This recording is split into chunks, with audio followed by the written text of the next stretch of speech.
오늘 말씀은 마태복음 6장 9절에서 15절 주기도문입니다. 다 함께 우리 한 목소리로 다 함께 봉독하시도록 하겠습니다. 그러므로 너희는 이렇게 기도하라. 하늘에 계신 우리 아버지여, 이름이 거룩히 여김을 받으시오며 나라가 임하옵시며 뜻이 하늘에서 이루어진 것 같이 땅에서 이루어지리라. 오늘 우리에게 일용할 양식을 주시옵고 우리가 우리에게 죄 지은 자를 사하여 준 것 같이 우리 죄를 사하여 주시옵고 우리를 시험에 들게 하지 마시고 다만 악에서 구하시옵소서. 나라와 권세와 영광이 아버지께 영원히 있사옵나이다. 아멘. 오늘은 이 주기도문의 말씀 중에서 10절의 말씀입니다. 그래서 나라가 임하옵시며 뜻이 하늘에서 이루어진 것 같이 땅에서도 이루어지이다. 이 말씀입니다. 먼저 이 주기도문을 이제 한 절 한 절 이렇게 어떻게 쓰였나 구조를 한번 보겠어요. 그런데 가장 먼저 기도문이 들어가기 전 앞절 이 도입 부분이 있습니다. 주님은 기도문을 가르쳐 주시기 전, 그러니까 9절부터 주기도문이죠. 8절에 이렇게 쓰여 있습니다. 그러므로 그들을 본받지 말라. 구하기 전에 너희에게 있어야 할 것을 하나님 너희 아버지께서 아시느니라. 이게 이제 주기도문 들어가는 도입, 그러니까 8절의 말씀입니다. 여러분 이 말씀을 읽으시면서 무엇을 느끼셨는지 모르겠어요. 저는 이제 아빠로서 우리 아이들이 있는데 아이들보다 어떤 면에서는 아이들의 필요를 아빠가 더 잘 압니다. 그러니까 예를 들어서 뭐 이성은 이런 사람을 사귀어라 뭐 이런 거죠. 그 다음에 뭐 돈은 그렇게 사용하면 안 된다. 아니면 시간을 이렇게 사용해라. 왜 이렇게 잘 알아요? 그러니까 아이를 잘 아는 아빠이기 때문에 그렇습니다.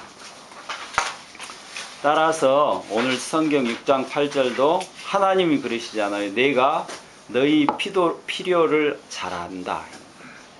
이 말씀은 뭐예요? 하나님께서 스스로 우리의 아빠 아버지, 이전에 아빠 아버지라고 했죠. 아빠 아버지시다 이 말이에요. 그러니까 주님이 가르쳐 주신 기도를 할 때에 기도의 하나의 대전제가 바로 우리 아빠 아버지께서 우리 기도를 들으신다 이겁니다.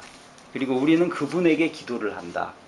이걸 전제, 그러니까 바로 주기도문 전에 쓰였기 때문에 이걸 기억하시라는 겁니다.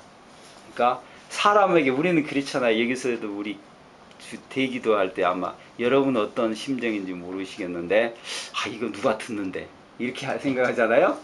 그러니까 이 기도의 전제가 우리 친근하신 나의 모든 걸 아시는 아빠 아버지시다. 아바 아버지 표현하죠. 그 다음에 둘째로 주님께서 기도를 알려주시기 전에 너희 모든 필요한 것을 내가 먼저 아신다. 이 사실은 실제로 우리 기도에 대한 상식을 깨는 겁니다. 왜 그래요? 왜냐하면 우리는 기도한다 그러면 뭐 하냐면 딱 앉으면 내 필요를 하나님께 기도하는가 이렇게 생각하기 때문에 하나님 다 알아보시잖아요. 그렇죠? 알고 있는 거를 우리는 구할 수는 예를 들어서 없잖아요. 그런데 이게 우리의 상식을 깨는 겁니다. 기도란 실제로 다른 겁니다. 기도라는 건 본질적 의미에서 우리 필요를 구하는 게 아니라 실은 하나님의 필요를 구하는 겁니다. 그러니까 이 주기도문 내용에 나와 있어요. 뜻이 하늘에서 이룬 것 같이 땅에서도 이루어지이다. 이럴 때요. 매 유업일입니다. 그러니까 영어는 분명하죠. 당신의 뜻. 그러니까 유업일, 당신의 뜻이 이루어지기를 기도하는 겁니다. 그렇죠? 따라서 이 주님이 가르쳐 주신 기도는 죄인들에게는 굉장히 새로운 겁니다. 그리고 주님은 만약에 우리에게 이 내용, 우리의 필요한 걸 우리는 구하는 게 기도인 줄 알았는데 주님이 이 사실을 우리에게 가르쳐 주시지 않았다면 우리는 엉뚱한 기도 제목을 가지고 아주 엄청난 노력을 했을 겁니다. 그렇죠? 그러니까 주소지가 예를 들어 우리가 차를 타고 가도 내비게이션에 엉뚱한 주소를 치고 가면 안 되잖아요. 그렇게 된단 말이에요. 기도가. 그래서 이 기도는 또 만약에 신앙이 없다고 하면 어때요? 유업이요. 당신의 뜻을 어떻게 구합니까? 이건 불가능한 일이에요. 그런데 바로 이 남의, 즉 하나님의, 그러니까 이걸 전적 타자라고 합니다. 하나님, 내가 아닌 전적 타자. 이 하나님을 위하여서 우리는 때로 금식을 하면서 기도해야 하는데 그게 있을 수가 없지 않습니까? 하나님, 우리 신앙이 없다면. 따라서 기도는 성령 하나님의 감동이 없이 죄인은 첫 번째 이해할 수도 없고 실제로 행할 수도 없습니다. 그죠? 그렇다면 구체적으로 주님께서 우리에게 가르쳐 주신 기도 내용이 무엇인지, 그러니까 우리가 이제 하나님께 기도하면서 청원하잖아요. 청원. 그죠? 그것이 무엇인지를 우리 주기도문을 통해서 한 가지씩 한번 살펴보기로 하겠어요. 가장 먼저 나오는 이 첫 번째 구절의 내용은 이 전주에 우리가 보았죠. 전적 타자 하나님을 찬양하는 내용입니다. 9절입니다. 그러므로 너희는 이렇게 기도하라. 하늘에 계신 우리 아버지여, 이름이 거룩히 여김을 받으시오며. 이건 청원이 아니고 뭐예요? 하나님을 높이는 찬양입니다. 그러니까 기도의 첫 번째예요. 그런 다음에 이제 이렇게 우리가 기도 그러면 생각하는 것처럼 청원들이 한 가지씩 등장을 하는 겁니다. 첫 번째 청원은 뭐예요? 오늘 본문입니다. 오늘 얘기한 하나님의 나라가 임하소서. 이게 첫 번째 청원이에요. 그 다음에 둘째 청원은 뭐예요? 양식을 청원하는 겁니다. 우리 먹는 거. 양식, 일용할 양식을 주옵시며. 그 다음에 세 번째 청원이 있는데요. 굉장히 중요한 문제예요. 죄에 대한 겁니다. 죄의 용서를 받지 않으면 어떻게 돼요? 그렇죠? 그래서 우리의 죄를 사하여 주옵시며. 그 다음에 넷째입니다. 이제 시험에 대한 청원입니다. 우리를 악에서 구하옵소서. 이렇게 네 가지의 청원으로 되어 있습니다. 그런데 이 네 가지의 청원 중에는 이제 좀 더 구체적으로 살펴보면 더 중요한 청원이 있고 덜 중요한 청원이 있습니다. 그래서 여러분이 잘 아시는 성경 구절이 있는데 이 마태복음 6장 33절입니다. 거기를 보면 너희는 그런즉 너희는 먼저 그의 나라와 그의 의를 구하라. 여기서 먼저란 말이 나오죠. 그렇죠? 이 first 먼저가 나옵니다. 그 다음에 두 번째, 그리하면 이 모든 것을, 이 두 번째입니다. 이 모든 것을 어때? 너희에게 더하시리라. 이렇게 되어 있습니다. 따라서 이 주기도문의 이 여러 청원 중에서 구할 것이 이제 두 종류로 이렇게 더 중요한 것이 있는데, 그 다음에 이제 둘째는요, 이 모든 것들로 분류되는 덜 중요한 거, 이렇게 표현하면 됩니다. 이렇게 구성되어 있는데, 첫 번째 하나님의 의, 이게 하나의 첫 번째고, 둘째는 이것들입니다. 이 모든 것들, 먹는 거, 입는 거, 뭐 에세트라 많지요, 이런 등등이 있습니다. 그런데 바로 우리가 오늘 보신 10절의 청원이 뭐예요? 이 하나님의 의를 구하는 청원입니다. 이게 바로 뭐예요? 가장 중요한 청원입니다. 아까 마태복음 6장 33절에 그랬잖아요. 너희는 먼저 뭐 하라고요? 그의 의를 구하라는 겁니다. 이게 하나의 첫 번째예요. 그래서 10절에 나라가 임하옵시며 뜻이 하늘에서 이루어진 것 같이 땅에서도 이루어지이다.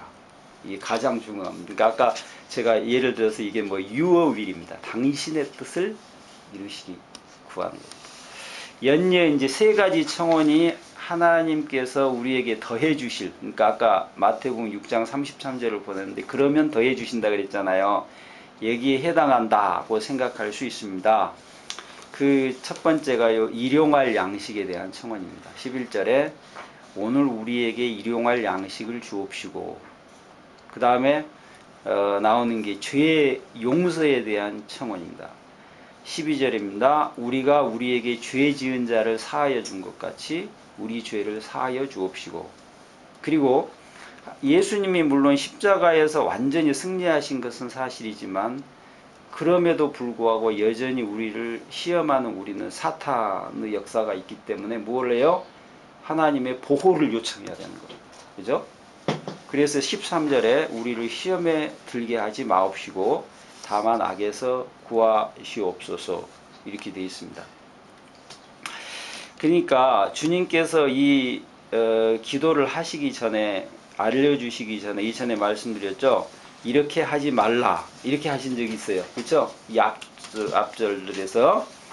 근데 이 중에서 그러니까 이 형태, 그러니까 이 주기도문의 형태와 소위 반대되는, 예를 들어서 이게 오늘 주기도문은요, 먼저 하나님의 의를 청원합니다.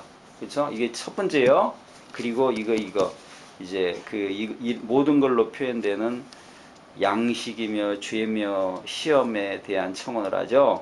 근데 이 반대되는 거, 예를 들어서 하나님 나 이것 주세요, 저것도 주세요, 뭐 안 주면 이거 뭐 죽게 생겼어요, 막 이런 거 있잖아요. 자, 이와 같이 청원을 하면서 뒤집어 가지고 이 나중에 가장 중요한 하나님의 뜻을 구하는 형태, 그죠? 아니면 이것도 안 구해요, 그죠? 이걸 뭐라고요? 이걸 보고 중언부언하는 기도다, 이렇게 생각하시면 됩니다. 이방인들이 하는 기도다. 그러니까 그렇죠. 이방인들은 그렇게 하는데 내가 모든 걸 다 알고 있다, 이렇게 표현하지 않습니까? 그게 바로 중언부언하는 기도다, 이겁니다. 아무리 뭐 오래 한다고 해도 그게, 그렇죠, 내용상에 있어서 이미 중언부언하는 거라 이 말이에요. 주님이 모든 그 아시는데 그러니까 그러면 구하지 않아도 주님이 미리 주실 수도 있고, 그렇죠. 자, 그것을 그냥 축자사자 구하고 가장 중요한 하나님의 뜻을 뒤로 미루는, 바로 이것이 중언부언하는 기도라는 거죠. 그리고 여러분이 잘 아신 오늘 그 성경에도 어떻게 되어 있어요? 괄호쳐 가지고 나오죠. 주님 그 기도의 맨 마지막입니다. 이걸 송영이라고 합니다. 송영. 그러니까 이렇게 맨 마지막 기도가 시험에 대한 청원이죠. 다만 악에서 구하옵소서. 그러면요, 이 마지막 청원을 어떻게 하게 되어 있냐면요, 사제들이 이렇게 본래 답하는 겁니다. 왜냐하면 나라와 영광과 권능이 당신 것이기 때문입니다. 이게 송영이에요. 이거 기도의 형식이 돼. 내가 다 함께 외워버리는 게 아니라 이렇게 송영을 하는 겁니다. 이런 형태는 아직까지도 동방교회에서는 그런 형태가 남아 있습니다. 그래서 예식 때 그렇게 해요. 예배할 때, 그렇죠? 그 카톨릭 성당 가보시면 되게 뭐 그런 절차들이 있죠. 동방교회에서는 아직도 사제들이 이렇게 송영을 합니다. 여러분이 굉장히 짧은 기도입니다. 주기도문은요, 굉장히 짧아요. 근데 이 짧은 기도임에도 불구하고 이게 굉장히 정밀한 구조를 갖고 있습니다.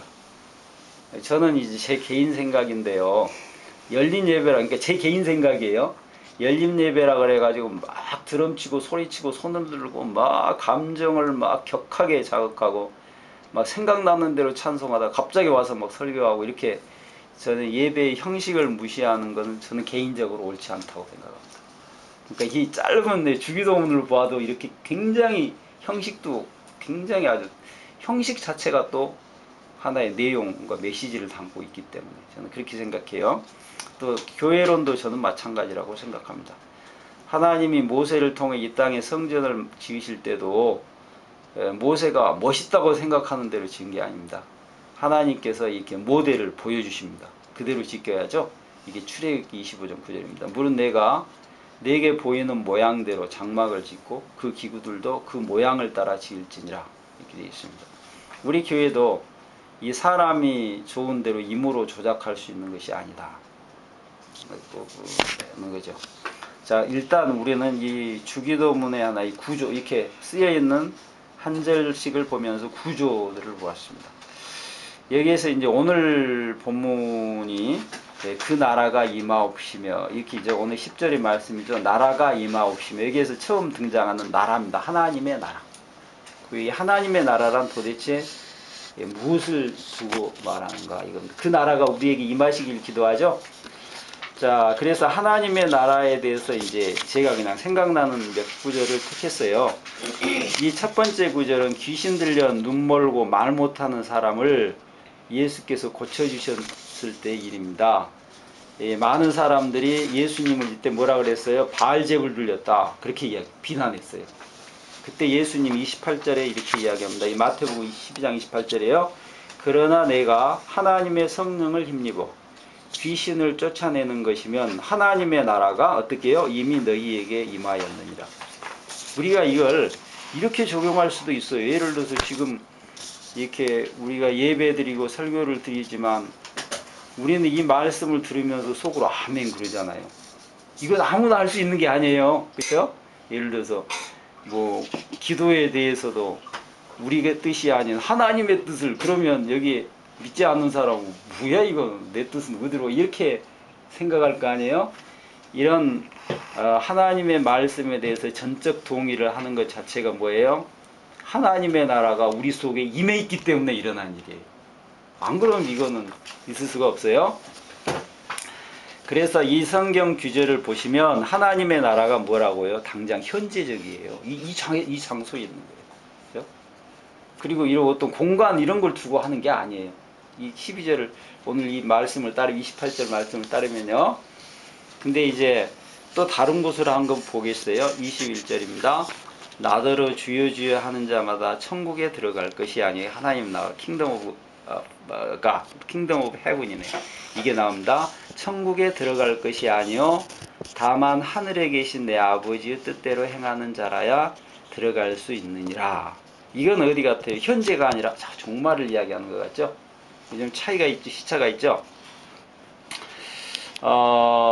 여기 이제 그래서 이 두 성경 구절을 보아도 하나님의 나라는 하나는 현재적, 그렇죠? 특별한 하나의 현실인 것 같고, 또 하나는 이 종말적, 훗날 그 나라를 두고 이야기하는 것 같습니다. 근데 사람들에게 있어서 이 하나님의 나라에 대해서 자꾸 오해하는 게 있는데, 이걸 어느 공간적으로 그렇게 이해를 하는 경우들이 있습니다. 이렇게 되는 이유 중에 하나가 마태복음의 표현 때문에 그렇습니다. 이 마태복음은 특별히요 유대인들에게 기록된 책입니다.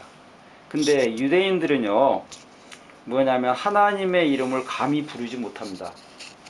그래서 그들은요 어떻게 해야겠어요? 하나님 나라라고 부르지 못하고 뭐라고 해요? 하늘나라 이렇게 부릅니다.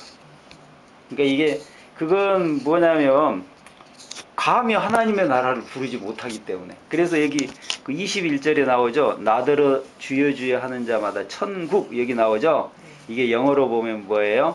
나왔습니다. Kingdom of Heaven입니다. 하늘나라입니다. 하늘나라. 그걸 이게 한문으로 표현한 거예요. 그러니까 Kingdom of God, 하나님의 나라가 아니라 Kingdom of Heaven 이렇게 바꿔놨어요. 그러니까 이러한 하나의 마태복음의 표현 때문에 사람들이 하나님 나라를 어떤 하늘의 공간 이렇게 더 쉽게 연상을 하는 것 같아요. 그죠? 그런데 이 하늘나라라는 것은, 이 천국이라는 것은 그 유대인들이 그 하나님 경외에 의한 표현 때문에 나타난 겁니다. 그죠? 하나님 나라 이렇게 하기가 문제가 되기 때문에. 하나님의 나라를 어떤 공간의 문제라고 생각을 할 수가 없는 거죠. 이제 한번 하나님 나라에 대해서 살펴보기 위해서 유대인의 역사를 한번 살펴봅시다. 하나님은 가나안에서의 그 옛적부터 그들은 뭐예요? 임금이셨습니다. 그들은 왕이셨어요. 그렇죠? 즉 이스라엘 백성들은 하나님께서 그 임금이 되신 그 무엇을 경험했어요? 하나님의 나라를 경험했던 거죠. 하나님이 임금이 되신. 그렇죠? 하지만 사람들이 이 하나님의 나라에 대한 이 체험이, 그 다음에 그 고백이 깊지를 못했습니다. 그들이 이제 애굽에서 종살이를 하게 되죠. 비참한 상황에서 그 하나님께서 그 백성을 구하시는 사건이 있습니다. 그게 뭐예요? 출애굽 사건입니다. 그 사건을 우리가 자세히 살펴보면 내막이 이런 겁니다. 세상 바로 왕이 아무리 설쳐대봐라, 임금은 누구시라고요? 하나님이시다. 이걸 보여준 거예요. 그죠? 그러니까 하나님은 모세라는 대리인을 통해서 말씀을 가지고 하나님이 뭐하신? 살아계신 임금이시다. 이걸 보여주신 거예요. 세상에. 10번의 기적을 통해서. 그렇죠? 하나님께서 이렇게 10번의 기적으로 이 세상 임금과 하나님 임금 이 사이의 차이를 확연하게 드러낸 거예요. 차이가 나잖아요. 그렇죠? 게임이 안 되지 않습니까? 동시에 그때 히브리 백성들은 뭐예요? 이걸 통해 뭘 배웁니까? 하나님의 나라를 경험하는 겁니다. 하나님 임금인, 그렇죠? 하나님이 이렇게 주권을 드러내시는. 근데 그들이 가나안에 이제 후에 또 들어가게 됐습니다. 그런데 여기에서 사람들이요, 치명적인 요구를 하나님께 합니다. 뭐예요? 이방 나라와 같이 그들에게 뭘? 임금을 세워달라는 겁니다. 그죠? 그런 요구를 하죠. 그죠? 근데 이스라엘 사람들은 이 문제를 굉장히 단순하게 생각을 했어요. 그냥 남이 하니까 우리도 하나보다 이렇게 생각을 했는데, 실은 그것은요, 그들이 하나님의 나라의 백성으로서, 그러면 임금이 누구예요? 하나님만 임금이어야 된다. 이 사실을 무시하고 있었던 겁니다. 그러니까 이게 굉장히 치명적인 문제예요. 그렇죠? 사람들은 뭐 남이 하니까 우리도 한다 이렇게 생각을 할지 모르지만, 그래서 이게 사무엘상에 나타나 있는 그 사무상 8장 6절로 8절 내용입니다. 우리에게 왕을 주어 우리를 다스리게 하라 했을 때 사무엘이 그것을 기뻐하지 아니하여 여호와께 기도하며 여호와께서 사무엘에게 이르시되 백성이 내게 한 말을 다 들으라. 이는 그들이 너를 버림이 아니요 나를 버려 자기들의 왕이 되지 못하게 함이니라. 내가 그들을 애굽에서 인도해 낸 날부터 지금까지 그들이 모든 행사로 나를 버리고 다른 신들을 섬김같이 내게도 그리하는도다. 그렇지만 막무가내인 그들의 요구를 하나님은 들어주십니다. 사람이 임금이 되게 했죠. 그렇죠? 하나님 임금이 아니라. 그런데 이 세상 임금들이 어때요? 하나님의 백성으로 하여금 하나님의 나라를 점점 떨어지게 하는 겁니다. 멀어지게 하는 거, 임금들이. 그렇죠? 그러다가 그들은요, 결국 나라를 잃고 포로살이를 하게 됐습니다. 그들이 뭐 바벨론에도 뭐 바사에도 막 이렇게 막 억압을 당하다가 주전 63년에 폼페우스가 예루살렘을 점령해 가지고 팔레스티나의 로마를 그러니까 로마의 지배를 받게 됩니다. 이렇게 이방의 비참한 지배를 받으면서 그들은요, 뭐가 생겼겠어요? 간절하게 소망하는 게 있습니다. 이제는 옛날 요구하고는 반대요. 임금, 사람 임금이 아니라 뭐 하나님께서 직접 개입해 주셔야겠다 이 말이에요. 경험해 보니까 어떻게 해요? 세상 임금이 어떻습니까? 우리나라는 어때요? 그죠? 말도 안 되지 않습니까? 그래서 그들은요, 그 바로 메시아, 여기서 메시아, 이 메시아가 나타나셔가지고 인류 전체의 역사에 개입하시고 이 세대는 끝장을 내시고 전혀 새로운 세대, 새로운 세상을 열어주실 것을 기대하게 됩니다. 그러니까 그렇게 고난을 당하다 보니까, 그죠? 바로 이러한 일을 통해서 그들이 뭐예요? 메시아 운동, 하나님의 나라 운동을 일으키게 되는 겁니다. 그 당시 예수님 오시는 그 당시가 그잖아요. 그래서 뭐 바리새파라든지 열심당원이라든지 요한을 추종하는 그들의 제자라든지 아니면 사막에서 수도하던 에세네파라든지 그 당시에 있었던 이 부류들입니다. 이 사람들이 추구하는 공통된 게 뭐예요? 하나님의 나라 운동입니다. 메시아를 기대하는. 그러니까 각기 다 칼라는 달라요. 이렇게 이런 형태 저런 형태로도 전부 다 그들은 이 메시아를 추종하게 되죠. 하지만 그들에게 공통적인 게 한 가지가 있었는데 이건 뭐예요? 과거 다윗을 지향하는 겁니다. 다윗과 같은 왕이 나타나기를. 그리고 뭐예요? 민족적이며 정치적인 그런 구제자, 그러니까 구원자를 그들은 기대하게 되는 겁니다. 근데 이거는요, 저라도 간단해요. 우리는 그거 아니라고 그러죠. 근데 예를 들어서 제가 어저께인가 신문을 봤어요. 그 위안부 할머니가 이야기하는데 그분이 곧 이야기하더라고요. 자기들 위안부들 데려다 놓고 너네 못 먹지? 국 먹어라 그리고 고깃국 끓여줬는데 나중에 한국 처녀를 잡아가지고 사람 죽여서 국 끓여줬대고 그래. 어저께 내가 뉴스에 들었어요. 다 먹고 나니까 그 이야기를 하더 웃으면서 하더래, 일본 사람이. 그 상황이면 여러분 어떻겠어요? 어떤 메시아를 기다리겠어요? 뭐 표현한다고 저놈들 그냥 박살을 내버리는 그런 메시아. 그러니까 그런 컨텍스트에서 이야기하는, 간단히 우리가 뭐 메시아를 정치적인 뭐 이렇게 이야기할 수 있는 게 아니에요. 뭐 그건 저는 알면서도 말이죠. 그렇죠? 그렇게밖에 할 수 없는. 그러나 예수님을 통하여 이루어질 하나님의 나라는 달랐어요. 그러니까 그 사람들이 예수님을 수용하겠어요? 안 그래요?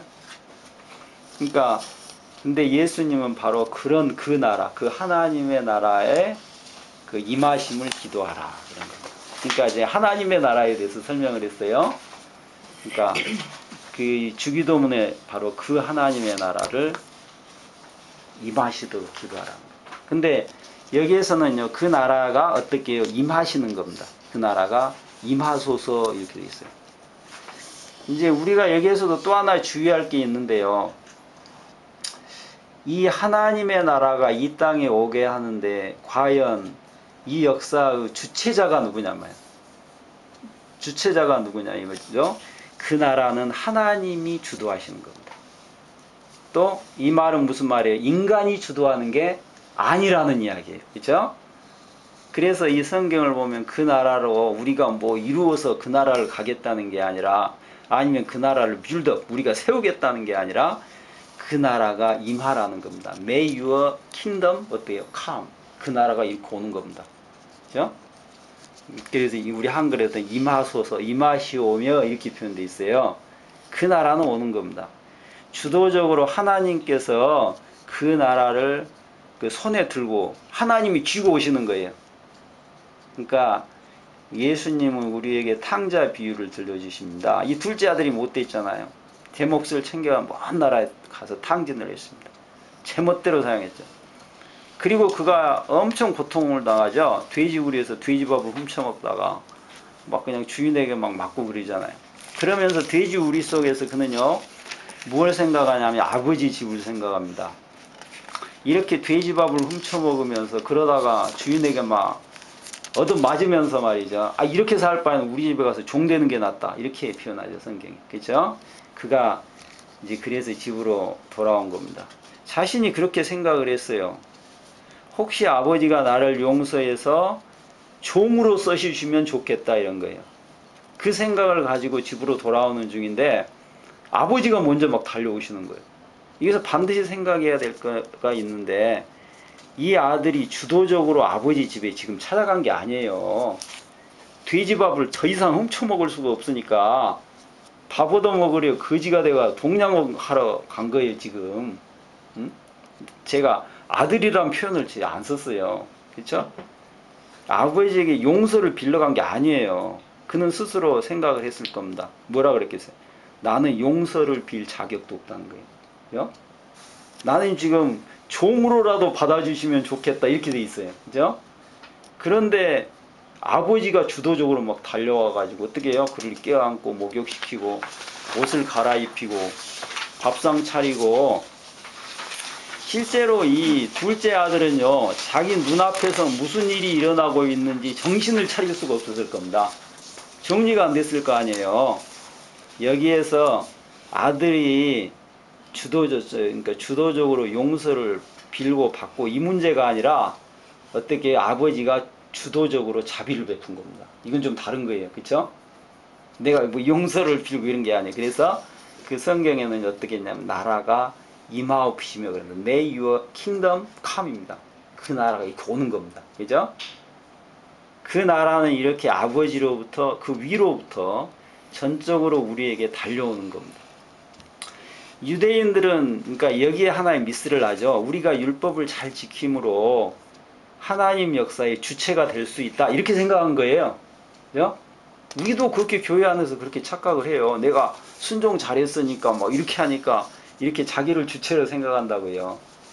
그건 착각이 쉬운 문제예요. 그러나 오늘의 주기도문에는 그렇게 표현되어 있지 않아요. 그래서 이건 저 개인적인 생각인데 이렇습니다. 저는 그렇게 생각해요. 제 개인 표현이에요. 자유의지, 그건 저는 제 의지뿐이다. 나는 그렇게 생각해요. 왜? 인간은 전적 타락했기 때문에. 그죠? 그러니까 제 경우는 자유의지랑, 제 경우 같은 경우는 제 생각이에요. 자유의지란 없다. 나 이렇게 생각해요. 죄의 의지뿐이다. 이런 겁니다. 그래서 유대인들은요, 이러한 의식, 이 한 가지 하나의 그 개념 때문에 예수님을 적대합니다. 예수님이 유대인들을 인정하지 않지 않습니까? 그렇죠? 그래서 사람에게 해야 될 게 있다. 그건 뭐예요? 단 한 가지입니다. 아버지, 우리는 당신의 아들 될 자격도 없습니다. 이게 둘째 종의 고백이잖아요. 돼지우리에서 그렇게 고백하잖아요. 예? 혹은 딸 될 자격도 없습니다. 이거 완전 부정이라고 하지 않습니까? 그러니까 우리는요, 이 기억을 좀 잘 하셔야 돼요. 어디에서? 돼지우리에서 우리가 무슨 말을 했는지 이 기억을 잊지 말아야 된다는 거예요. 실은 이 자기 부정조차도 실은요 성령의 역사 안에서 가능한 겁니다. 이게 이해가 되겠어요? 나는 당신의 아들이 아니라 종에도 미치지 못합니다. 하지만 아버지는 그 아들을 향해서 이렇게 적극적으로 달려오시는 겁니다. 그런데 이제 일터에서 돌아온 큰아들이 문제입니다. 이 큰아들은요 자기의 선행 때문에, 선행이 방해물이에요. 이런 것도 있어요. 그렇죠? 그래서 이 하나님의 역사를 하나님이 주도하신다, 이걸 이해하지 못해요. 자기가 선하니까. 그죠? 그래서 아버지와 싸운다. 그렇게 끝나버리잖아요. 근데 어떤 의미에서 보면 이 사람들이 누구예요? 유대인들이에요. 그들은, 여러분 일주일에 2번씩 한번 금식해 보세요. 그렇죠? 그들은 그렇게 하지 않습니까? 그러니까 이러한 선행이 오히려 이렇게 하나님을 적대했다는 이상한 이야기를 예수님이 들려주신 거예요. 그 다음에 이제 그 후반부를 보면 이 땅 위에 이루어지기를, 그러니까 이 땅 위에 이루어주는 겁니다. 그래서 우리가 10절 앞부분 그의 나라가 임하시며, 여기까지 그 후반을 보시면 이렇게 되어 있습니다. 뜻이 하늘에서 이루어진 것 같이 땅에서도 이루어지다. 그러니까 우리가 현재 우리는 먼저 아까 제가 이 설교를 하면서 하나님이 왕이신 세상, 그 하나님의 나라에 대해서 이제 여러분이 들으셨어요. 대충 요약을 하면 이랬었죠. 사람들이 하나님께서 임금이 되신 그 나라를 원치 않아 가지고 사람 스스로 임금을 세웠죠. 그랬더니 이게 무슨 말이에요? 하나님의 나라를 거부했다는 겁니다. 그렇게 포로살을 엄청 고생을 하죠. 그러다가 그들이 결국 메시아, 즉 하나님을 통한 새 나라를 꿈꾸게 됐다는 거죠. 그죠? 근데 이제 우리가 시편 41편을 한번 읽어보겠는데요. 이 의미를 좀 여러분 생각을 해보시며 들으세요. 너희 만민들아 손바닥을 치며 즐거운 소리로 하나님께 외칠지어다. 지존하신 여호와는 두려우시고 온 땅의 큰 왕이 되심이로다. 여호와께서 만민을 우리에게, 나라들을 우리 발 아래 복종하게 하시며 우리를 위하여 기업을 택하시나니 곧 사랑하신 야고보 영화로다. 하나님께서 즐거운 함성 중에 올라가시며 여호와께서 나팔소리 중에 올라가시도다. 찬송하라, 하나님을 찬송하라. 찬송하라, 우리 왕을 찬송하라. 하나님은 온 땅의 왕이심이라. 지혜의 시로 찬송할지어다.